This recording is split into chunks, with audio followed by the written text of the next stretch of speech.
Hey there, fellow fiddlers. Shane here, Fiddler's Evolution, and today I want to combine a few things that I've been talking about into one lesson that has us playing a song at the end that I'm guessing you'll probably recognize. All right, so a couple things that I want to talk about today. One is groove or underlying rhythm.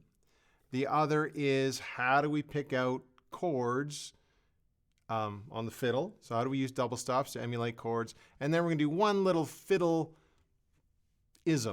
shall we say, a fiddle articulation that is very common. All right. So first thing we're going to talk about is the groove. All right. So every type of tune has an underlying rhythm to it. And so we're going to go with a Cajun saw rhythm. I don't know a better way to name it than that. So it's just that.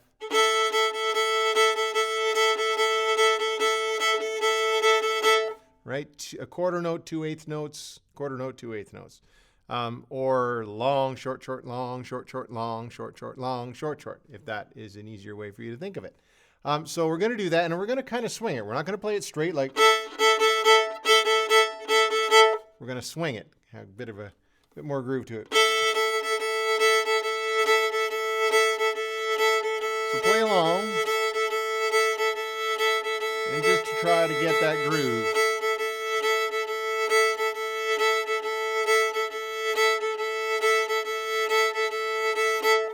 All right, so we want that groove. So you can practice that groove.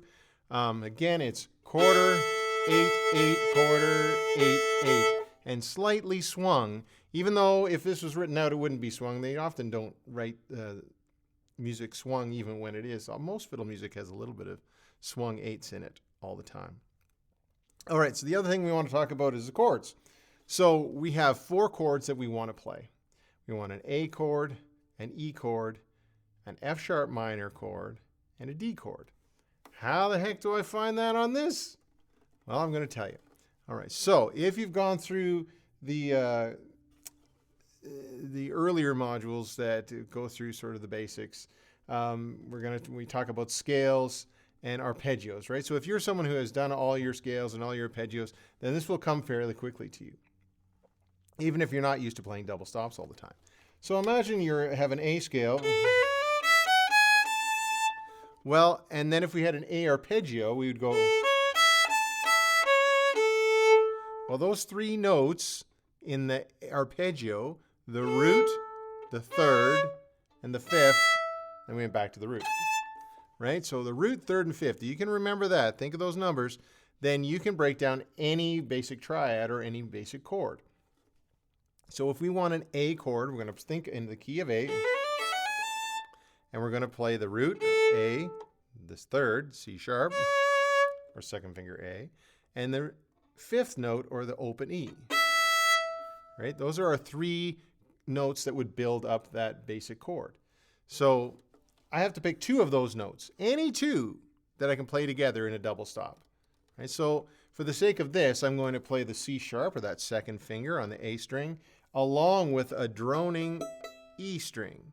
So second finger A, C sharp, with an open E drone. All right, that's all I want. There's your A chord. Remember that. Second finger A, open E, or C sharp and E. Now we want to go to an E chord. Think of the same thing. Now you're in a different key, so you have to think of E. And the root, third, and the fifth of that scale. So the E, G sharp, and B. There's your triad. So now we have to take any 2 of those notes. Could be an E, a G sharp, or a B. And it doesn't have to be, could be here, could be anywhere on the neck that you can find those notes. In this case, because I've already played the C sharp on my second finger on the A with the open E, well, that E is already the root of the E chord as well. It's the fifth of the A chord, but it's the root of the E chord. So now I need a B or a G sharp. Well, the easiest thing for me to do is to lift this second finger, and now I have a first finger on A playing a B note and an open E drone. All right, so there it is. First finger A, open E drone. All right. So if double stops are a little foreign to you, this will take a little practice to make sure you can get both notes even. We'll talk about double stops in another lesson. Okay. So we have our C sharp and E, then our B and E. Our next chord is an F sharp minor. Little trickier. So now we're thinking an F sharp, but it's minor. So we have to think of the root, the third, and the fifth in that, which in this case would be an F sharp, A, and C sharp.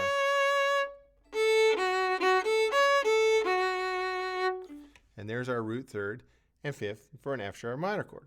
So I can pick any of those two of those three notes and play them. So in this case, I'm going to sort of do a similar shape to what I did for my A chord, where I'm going to put my second finger now on D. So a second finger on the D string to play an F sharp, and I'll have that open A with it.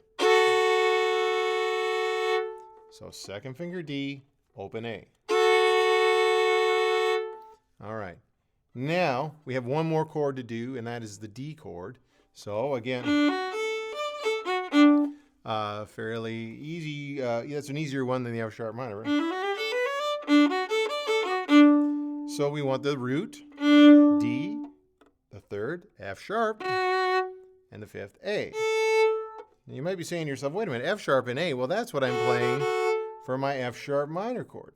You're right, I could play F sharp and A again, and it could also emulate that D chord. But I want to imply that the chord is changing. I want to make sure that you as a listener knows the chord is changing.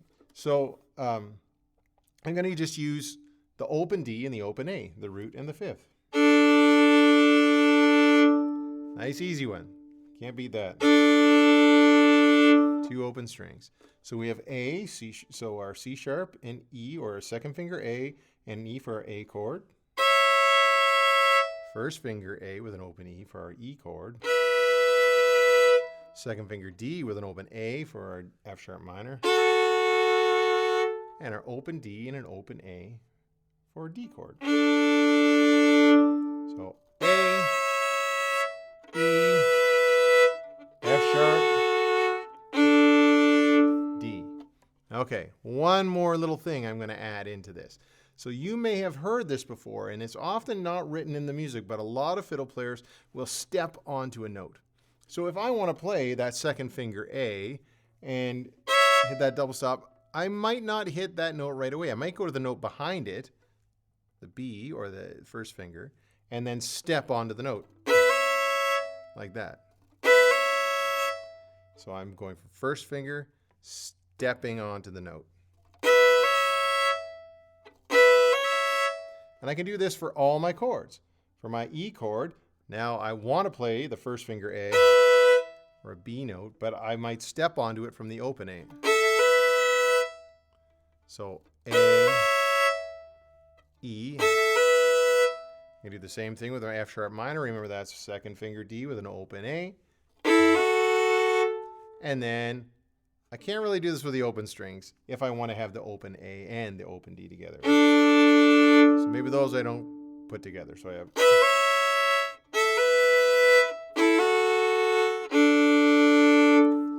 Some of you may be figuring out what this song is already. Now we're going to add that Cajun saw. Remember that Cajun saw, that quarter note 2/8, quarter note 2/8, with the long, short, short, long, short, short, slightly swung. Here we go. I'm going to play a bar of each chord. A, E, F sharp, minor, D.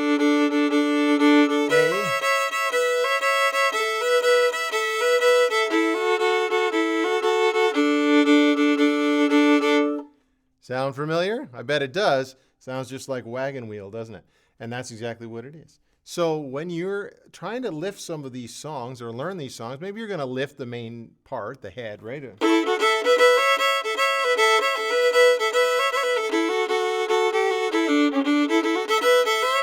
You can see that we're playing a lot of exactly that what we just played. We're using that sawing rhythm.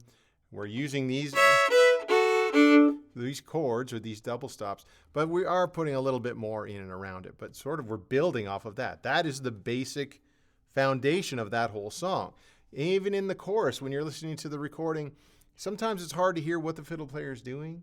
So you can't lift the exact part if it's sort of buried in the mix and it's not really a main part that's jumping right out. So this is a great way to understand what's going on and how you can fit into the song and have it work, right? So we've got this.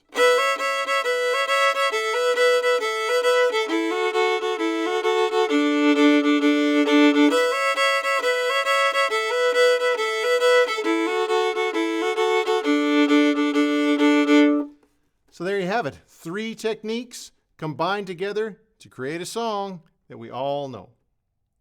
All right, now go practice.